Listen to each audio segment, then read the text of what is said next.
recording. This is the podcast for Multifaith Matters. I'm the host, John Moorhead, and I'm privileged today to have as my guest, Thomas K. Johnson.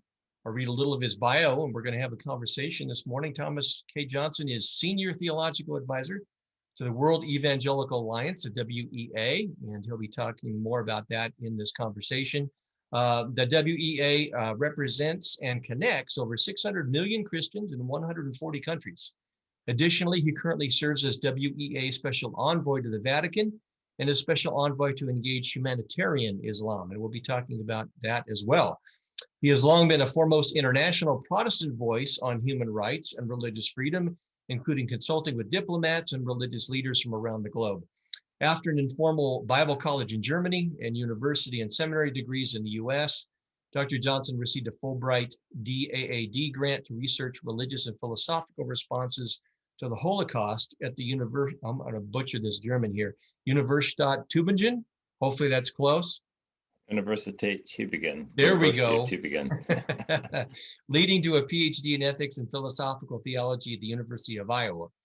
He has been a pastor of Protestant churches in the U.S. and former Soviet Union and has served as professor of philosophy and theology at 11 universities in 9 countries, including the anti-communist European Humanities University in Minsk, Belarus, now exiled in Lithuania, Charles University in Prague, and Martin Bucer?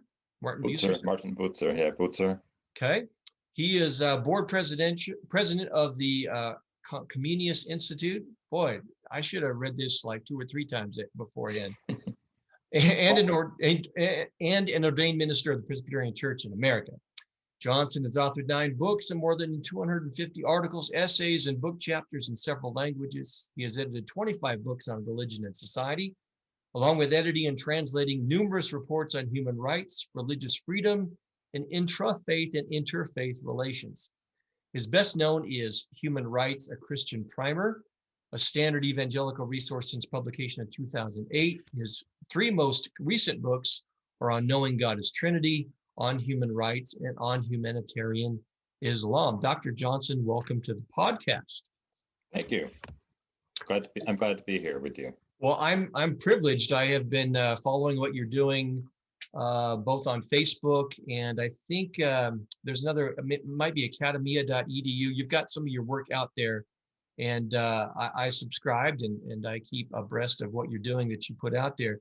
I like to begin these podcasts with a little background so folks know the life journey that has led to the works that they're producing and the positions that they have.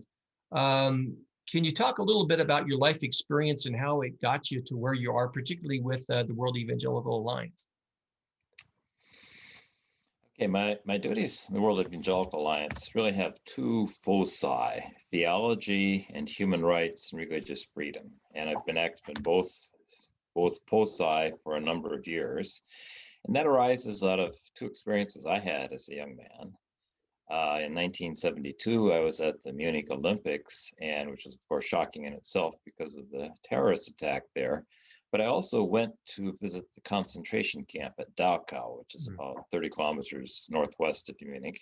And I was utterly shocked. It had been turned into a nice museum.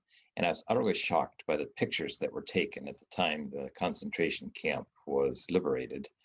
That forced me to start thinking about what's going wrong in our world. Why are there such dramatic human rights abuses? That forced me to become a human rights theorist. On the other hand, a couple of years later, I found myself in the middle of a small church that was rapidly on its way to becoming a cult, and started looking at questions of, well, what is their version of Christianity that I can really believe after this experience? Can I continue as a Christian? And that forced me to become a theologian, and then with the appropriate education. So that led me into now, many years later, having 2 areas of responsibilities for the World Evangelical Alliance: theology on the one hand, but also human rights and religious freedom on the other hand. And that's the long story. There's a lot of events along the way that led to this, but that's the very long story of my life.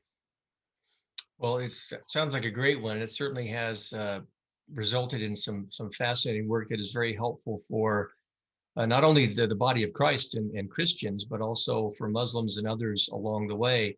I want to talk about at least a couple of those. You've got two new books out. One deals with humanitarian Islam and Evangelical Christianity, and it's called The Clash of Civilizations, a New Partnership for Peace and Religious Freedom. And folks can find in the program notes for this podcast, they'll find a link to it where they can purchase it, or it'll be listed on our resources page where they can access a PDF copy courtesy of the World Evangelical Alliance. How did the idea for this book come about, and can you kind of summarize the thesis of it? Okay. The idea came about rather dramatically about 2 years ago. I was, for a long time, somewhat familiar with the fact that in Indonesia, the relationship between religion and the state, or between Islam and the state, is different than in the Middle Eastern world. Indonesia is the biggest Muslim country in the world by a huge margin, because many of the other Muslim majority countries have rather small populations. Indonesia has a vast population and a huge Muslim majority, but they have a different relationship between religion and the state. And I had known that a long time because I lectured on church-state relations here and there. And then along the way, one of my friends, Paul Marshall, started investigating that farther and writing some articles on religion and the state in Indonesia and their distinctive theory of religions and state relations that they call Pancasila. And a little over 2 years ago, I wrote to Paul once and said, is there any possibility that you could get me into contact with some of these Muslim leaders who have this view of religion and the state? And he did. He said, oh yeah, he knew them personally, and he connected me on email. And then 2 years ago on Easter, there was, of course, the bombing of some churches in Sri Lanka. And I already had a little bit of email contact with the representatives of Indonesian Humanitarian Islam. And about a week after the Sri Lanka bombings, about a week after Easter, they wrote to me and said, we want you to know that that's not us. We don't bomb churches. We're not that kind of Muslim. Can you help us to develop our communication with Christianity to let Christians know that that's not how we do things? And I got the email from them on a Sunday morning. I think it was a Sunday, 1 week after Easter. I was about to go to church. Got the email on a Sunday morning. Oh, that's an important email. And then on later Sunday, I wrote colleagues in the World Evangelical Alliance and said, oh, this is important. You should follow up on that. Got some other things, wait. And so I started corresponding with them and decided I need to, just as quickly as possible, read their books and read anything I could about them. And then I learned that one of their senior members was going to be on vacation in North Carolina, not far from where I live right now. And so I said, can I buy you lunch? If you're on vacation, just a couple hours drive from where I am. So we got together for lunch, and that led to more meetings, including a meeting in Washington, D.C. a few weeks later with the head theologian of their movement, who was in Washington for meetings. And I said, well, we just have a lot to talk about. How would it work if I took a group of evangelical leaders to meet with you in Indonesia? And they said, great, that would be wonderful. I would lead a group of evangelical scholars and leaders to meet with a group from their movement in Jakarta.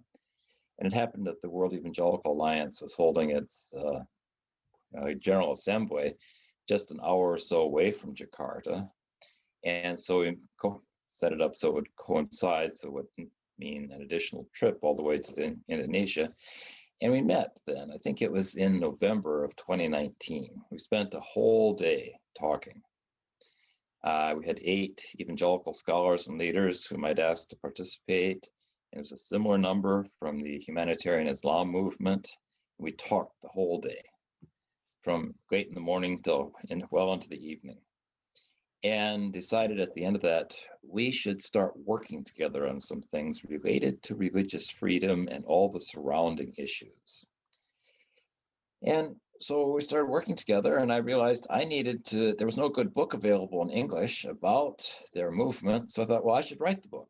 So I did. And that's the book that was just published a few weeks ago. Came out, I think, in the US. I think it was published in the first part of March. It was a little bit earlier in Europe. It was a week or two earlier that it was published in Europe, I think. So that's the background of that particular book and how I got involved in working with this group of Muslims. Now, the book discusses humanitarian Islam. Is that a term that you have coined? Does it come from within humanitarian Islam itself? What are its origins and how is it different from other expressions of Islam? Well, that's think of it as a brand name for the type of Islam being promoted by their major group. Islam is very, very diverse. It's a horrible mistake to think of Islam as unified.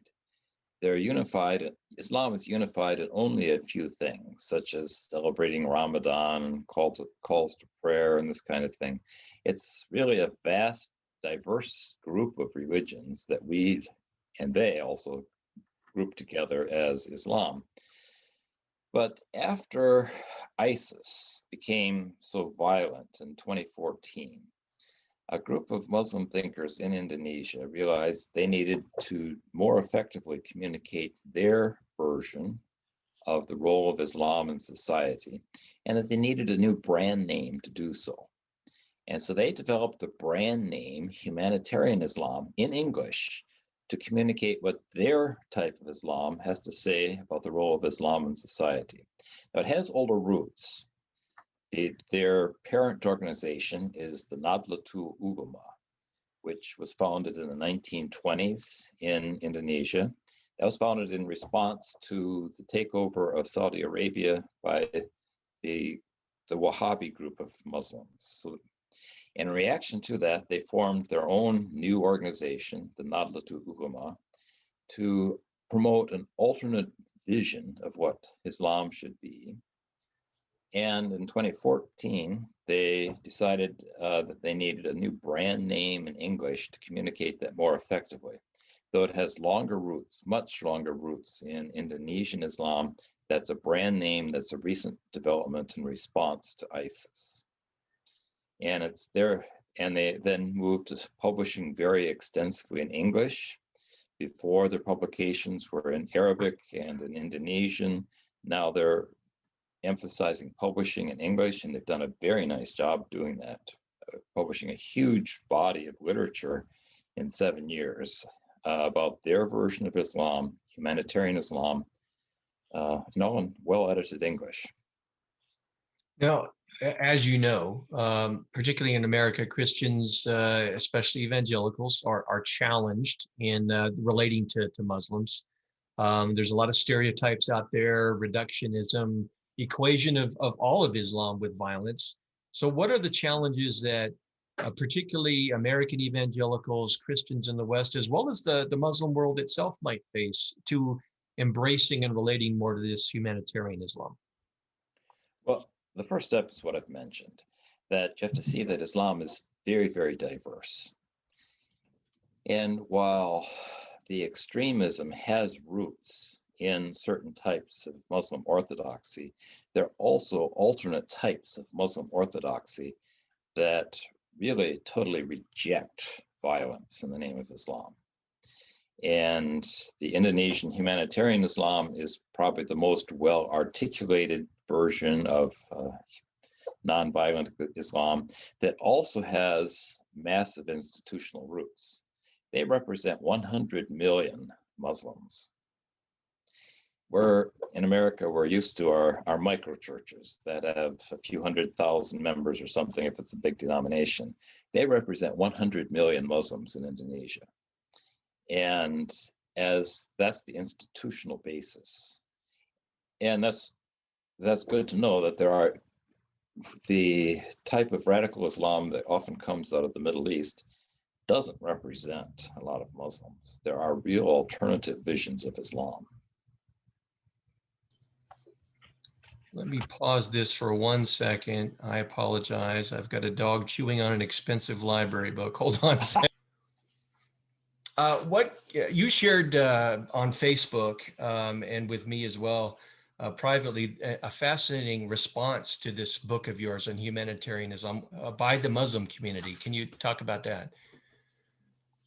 Well, yeah, here I am as a Christian theologian writing about Islam, and some of my biggest fans are Indonesian Muslims. So they're writing positive reviews about my book, and in fact posted the whole PDF of my book on one of their websites with a very strong endorsement. And so this has been, really unexpected for me, that here are some of my, and the book contains a whole lot about Christianity, because I tried to develop a broad-ranging comparison of humanitarian Islam's approach to life and society with my Christian approach to life and society. And so there's a whole lot about Christianity and Christian ethics in the book. But the people who are posting it on Facebook and writing about it are Muslims. So that's something that I am pleased with, but it's not exactly what I expected. So Go ahead. I think more Muslims are reading that book than Christians. Well, that was my next question. Are there efforts underway through marketing or promotion or what have you to get this out of the hands more of Christians, particularly, American evangelicals, so that they can understand, learn about, and seek out those who are promoting this humanitarian Islam? Well, yeah, there's efforts underway, but this book wasn't really written for American evangelicals. Okay. American evangelicals are just a small part Right. of the evangelical world. There are, just belonging to the World Evangelical Alliance, there are 600 million Christians in 140 countries. The United States is one of those 140 countries. Right. So I'm not writing just for American evangelicals. The United States is one of the 140 countries for which I have to write this book. So let's not make American evangelicals too important. They're only one of the 140 countries. So it's not written for American evangelicals. Of course, I'm very glad if they read it, because I think American Christians need to engage with Islam at a high level, not at the level of stereotypes. So it's not just for American evangelicals, but also there may be themes in what I'm suggesting as a Christian alternative to humanitarian Islam, or a Christian comparison that might be valuable for Christians in America to consider. So that's, I don't know if that doesn't exactly answer your question, but maybe to something to discuss further. Yeah, no, that's helpful. Since the work that I do is largely aimed at American evangelicals, to try and change that mindset, the theology, by changing the psychology underneath it, as to why they're so defensive towards religious others, particularly the Muslim world, but certainly evangelicalism is not limited to America. In light of the challenges that American evangelicalism faces now, given your work on the international scene, who would you say might be some of the better candidates in world evangelicalism for charting a pathway forward? Well, I worked for the World Evangelical Alliance, and I'm very fond of what the WEA is doing. For a long time, our pathway has been to go talk to people. And that was true when Ephraim Tendero was the head of the WEA. His background from the Philippines is when there were Muslim terrorists in the Philippines who were killing people. He, as a representative of the churches in the Philippines several years ago, just went and talked to them. And just walked into their compound and said, "Shoot me if you want, but if you don't shoot me, let's sit and talk."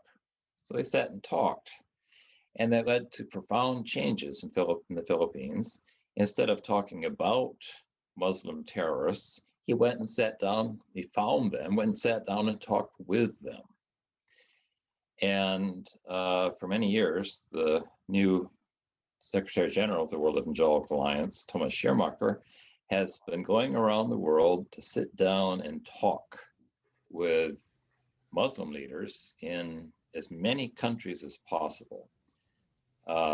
For a few years, he went to one or two top Muslim leaders every month, So he was traveling constantly all over the world, but in all the major Muslim centers, he would identify who were the key Muslim leaders at the national level and ask if he could go talk with them, just go have coffee with them. And that's one of the things we have to do is go talk to people. Don't just talk about them. Then you end up with some fictional story about who they are and what they think. You have to go talk with them and then read what they have to say after you've talked with them. And that leads to an entirely different outcome. Yes. And for me, as I've been writing this book about humanitarian Islam, I've been corresponding with their leaders regularly. This morning, I had emails with their leadership about things we're working on. We're working on writing a book together. And I wrote a part of a chapter for that book this morning and sent it to them. So what do you think of how I phrased this? So I guess my suggestion is, instead of stereotyping what 1.6 billion Muslims must be like, to recognize the variety and go talk with them and read what they have to say. And you'll see that some of them are quite different. That's very helpful. Should not be concerned about Muslim extremism. Right. The people I know who are the people in the world who are the most concerned about Muslim-inspired violence are Muslim leaders. I have never seen people who are so appalled, disturbed by Muslim terrorism as Muslim leaders. And to hear them talk about how when they saw videos of ISIS murdering people, they had a meeting just to watch the videos together. One of their technicians had pulled together the videos, a group of videos, so that they could see them, together. And they were just screaming in agony as they saw what was happening. And then saying, these are Muslims who are trying to promote what they see as Orthodox Islam. And they were the ones who were just shrieking in horror at what they were seeing. So we have to see there's this, some Muslims are very morally sensitive people who are appalled at violence. I appreciate your call and reminder for a broader, more informed sense of both the Muslim world and evangelicalism. I think many times in America, we kind of get the idea that we're about all that's important, and what our understanding is the only understanding. So your call is extremely important. You've also recently released a second book, The Protester, the Dissident, and the Christian: Essays on Human Rights and Religion. You said before we started the program that they had different histories. What's the story? How did that volume come about? Okay. Well, perhaps you're old enough to remember the fall of the Berlin Wall. Of course. I remember my wife and I watched these vivid scenes on television of people standing on the Berlin Wall and then later knocking it down with sledgehammers and this kind of thing. And that was interesting for me, partly because I had seen the Berlin Wall from both sides. I had been in East Berlin when I was a student and actually physically saw the Berlin Wall from both sides, from East Berlin and from West Berlin. And then seeing people standing on the wall and then knocking it down shortly later. And then in 1994, went with my wife and then 3 small children to teach in a dissident university in the former Soviet Union. This was a university that was started by opponents to communism, many of whom had suffered because of their interaction with communism, their criticisms of communism during the communist era. So some of these were sort of hardcore anti-communists who were Russians and Belarusians. And they had started a pro-democracy university they called the European Humanities University, or in Russian, the Evropsky Humanitarny Universitet. That was in Minsk, Belarus. And I got the opportunity to go there as a visiting professor of philosophy. For about 2.5 years we lived there. And as soon as I got there, I realized that one of the key issues in their environment, philosophical issues in the situation, was how to talk about human rights. That was the background for everything they were doing, but there was the discussion of how we should talk about human rights needed some development, I thought. So I started lecturing on human rights theory in my university courses. I had a lot of freedom in terms of what topics I would choose. I was teaching introductory philosophy classes for freshmen and sophomores, part of their general humanities program. And so I was teaching there. Also got some opportunities to speak for conferences of professors in the region from Belarus, Ukraine, and Russia. These were professors, usually philosophy and history and sociology, who were talking about the transitions in their society. And so I gave some lectures on human rights theory there. And that's the background. What this forced me to go more deeply into thinking about human rights. What do we as Christians have to say about human rights? And there's a lot to learn. I had a lot of reading to do, a whole lot of homework to do, a lot of thinking. And that led to some books. And this recent book, The Protestant, the Dissident, and the Christian, is really my third major effort to write on this subject. Well, as the subtitle indicates, the book has got a number of different essays. What are you trying to steer the reader towards with the various essays? What's some of the takeaways that are important for them? Okay, well, one of the important takeaways is the source of human rights. One of the things that struck me early when I was studying different theories of human rights is that one of the key issues can be phrased as, where do human rights come from? What is the source of human rights? And the communist theories generally were saying that rights come from the state or from the party or from society. The Western secular theories typically said in some complicated way that rights come from the self. The self generates rights. That through our interests and desires, we create rights for ourselves. And they wouldn't phrase exactly like that, but that's how I understand what they're trying to do, that the self creates rights. And as Christians, or really as all Christians, Jews, and Muslims would probably say, rights are a gift from God. And therefore, it's not something that comes from the state, it's not something that comes from myself. And that sets a framework for how we should think about human rights. Now, that's one of the key issues I started thinking about 27 years ago or something, is what's the source of rights? But then that leads to the issues of what rights do people have? And we have this problem in the last 50 years roughly, of the United Nations constantly developing new rights. Some people joke that the new week, United Nations must have developed a new right already. So it's the right of the week kind of thing. And that discredits the whole undertaking. In the communist world, the state gives, the state takes. So if the state gives you a right this week, you might take it back next week.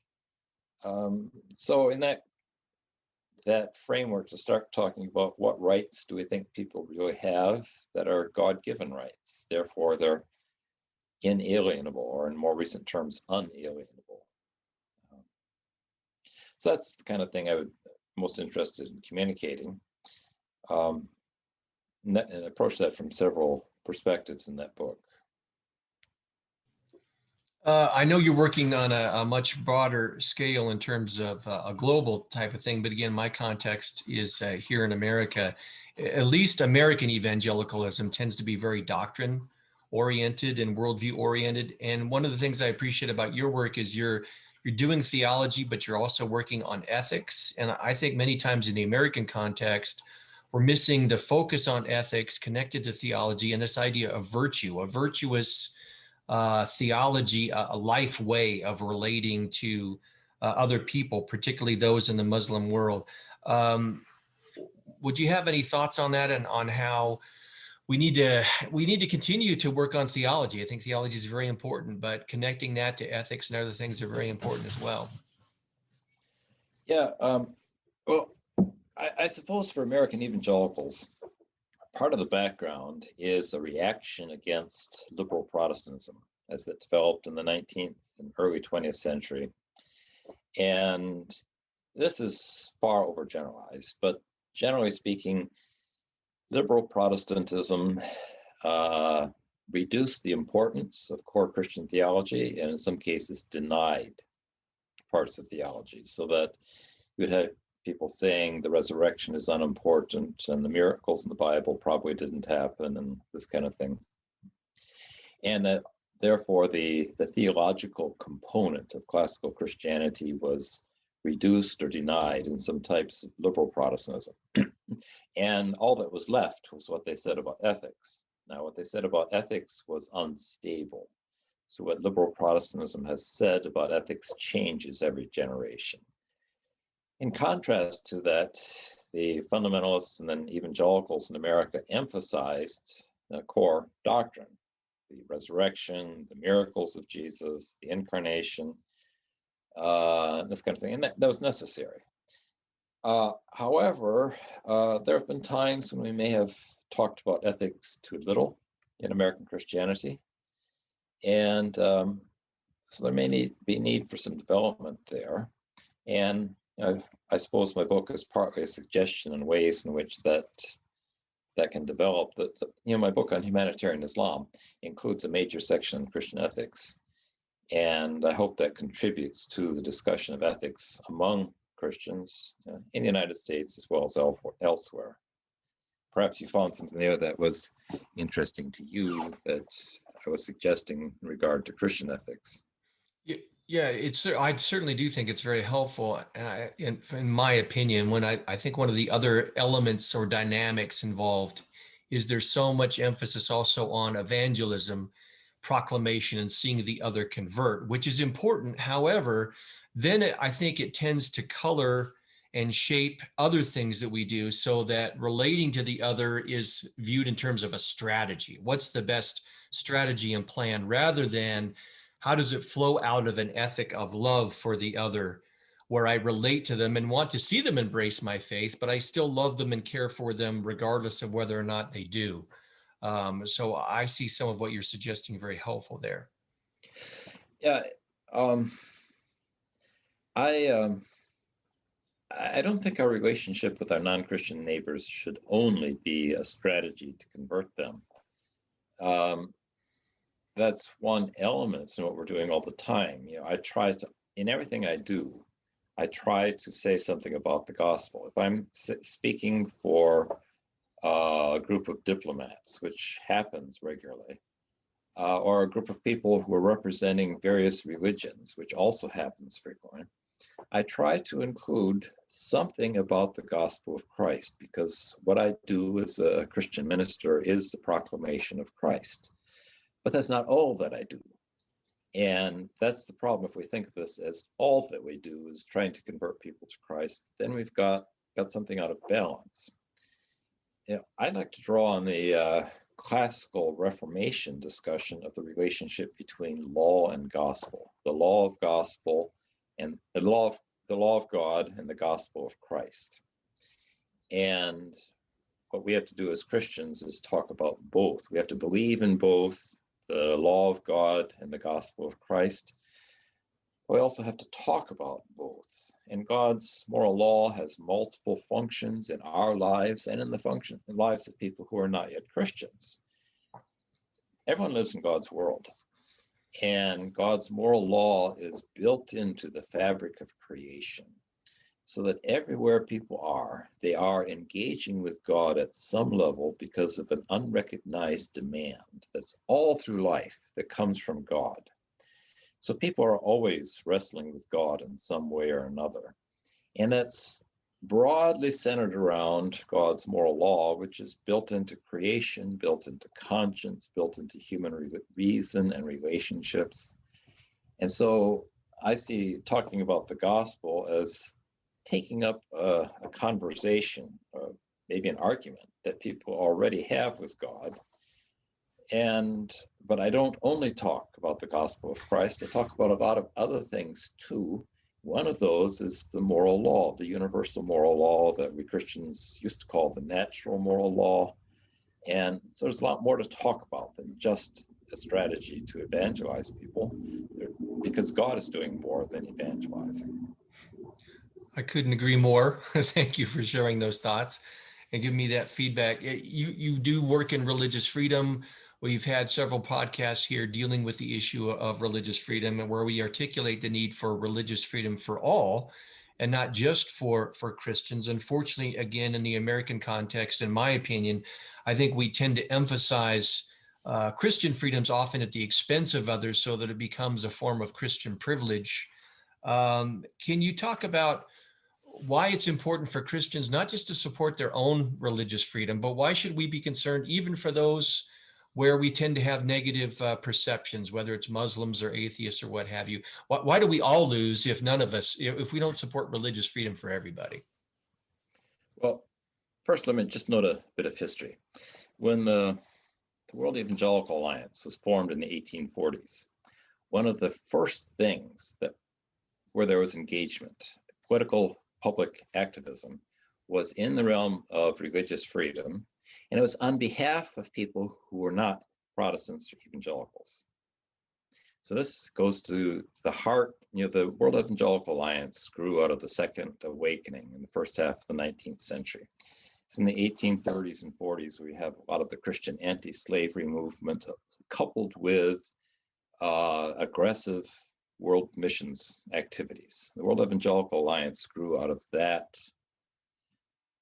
combination of real concern for evangelism, real concern for anti-slavery efforts, and real concern for religious freedom for people who are not evangelicals. So those were some of the core ideas in the surroundings when the World Evangelical Alliance was formed in the 1840s.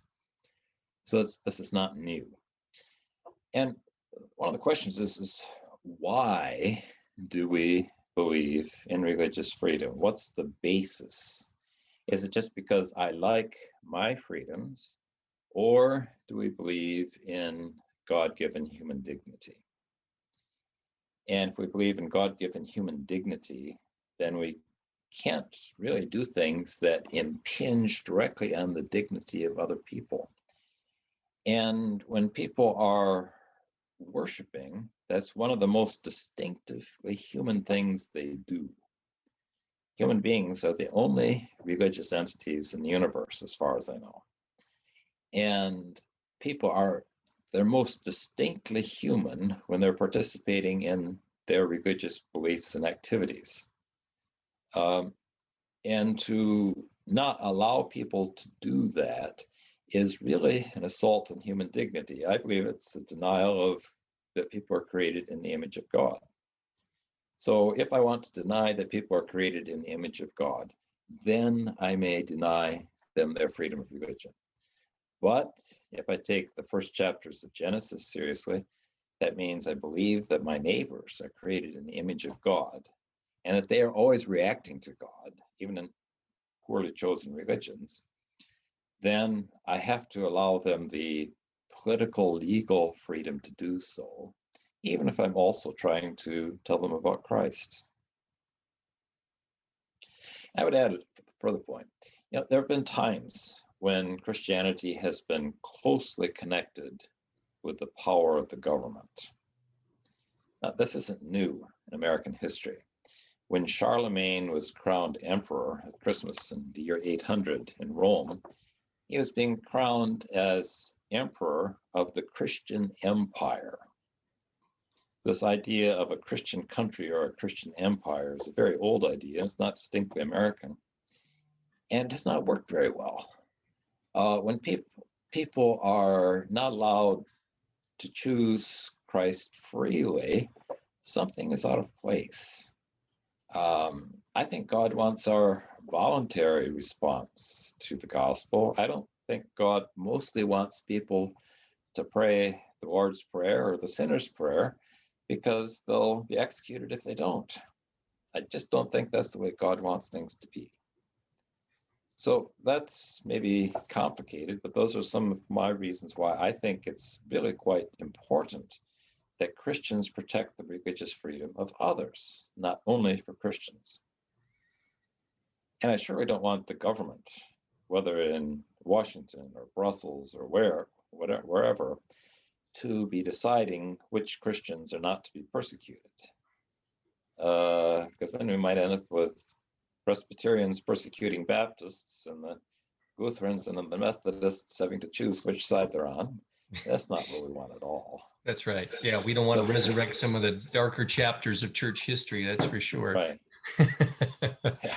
Well, I had sent you some questions ahead of time, and we've covered those. Are there other things for listeners and viewers that you would like them to know about in our conversation here? Other things that I haven't touched upon that should be brought out?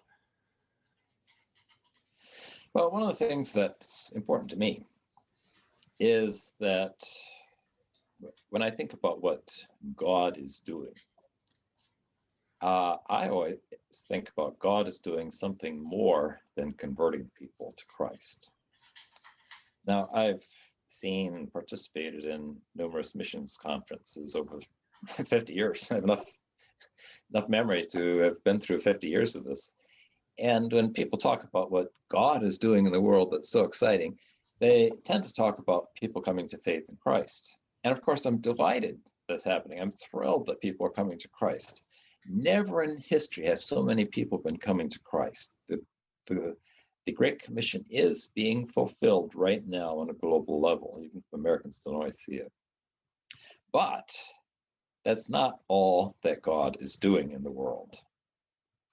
God always has been actively involved with his creation and with all people in things that are not only connected to the gospel. So I think it's valuable for Christians to talk about God's general revelation, that God is speaking through all creation and every dimension of creation. It's good to talk about God's common grace, or sometimes called his general or universal grace, that God is the one who gives us what we need for daily life. And that's true for everyone. I think it's important for us to talk about universal human dignity, that God gives dignity to all people, not only to Christians, and to talk about God's universal moral law, what Christians used to call the natural moral law, and that people are always interacting with it because it's built into the fabric of creation. So certain things that I think is valuable for Christians to talk about that we may sometimes neglect. It's not because I think the gospel is unimportant. I do. I'm a Christian. That's the basis for my life and hope, that I belong to Jesus Christ. But that's not all that God is doing. God is also involved in many other ways in his common grace and general revelation. And we should talk about that in all the different discussions we have. I couldn't agree more. It sounds like you're calling for an expanded understanding of the presence of God and all of his creation and what we as Christians should be doing. I think many times we do kind of live out a kind of a form of Christian reductionism.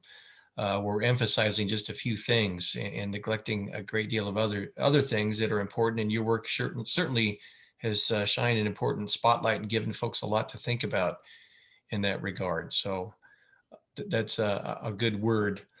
In fact, I can't think of a better word to close on as we draw to a close on our scheduled time here.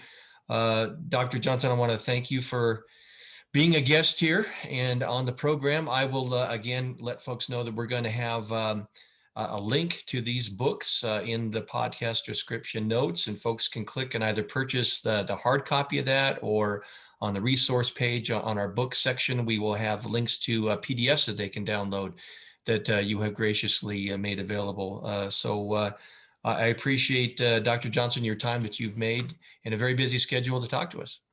Well, thank you. It's been a real privilege. Thank you for the opportunity. Again, this is the podcast from Multifaith Matters. I'm your host, John Moorhead. Please click on these links and take a look at what Dr. Johnson is doing. We'll have a link for the World Evangelical Alliance. Get involved in what is going on there. We thank you so much for watching and listening. Until the next podcast.